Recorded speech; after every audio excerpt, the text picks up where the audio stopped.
Welcome back. For this video, I'll be showing you how to add a phone number to your Google account. So from here, you want to open Google, then you want to click on your profile icon and select Manage your Google account. Next, you want to select the tab labeled Security. And in your security settings, you want to scroll down and select Recovery Phone. And then from here, you want to click on Add Recovery Phone.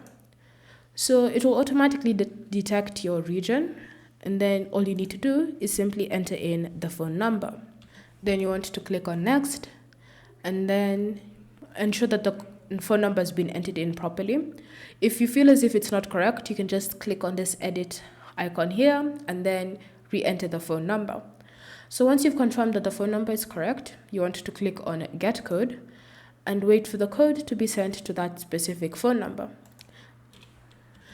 Then once the code has been entered, you want to click on Verify. And now your phone number has been added to your account.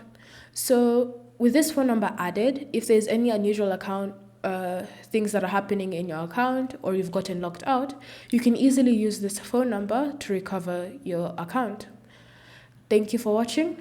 If you have any questions or comments, leave them down below and we'll get back to you.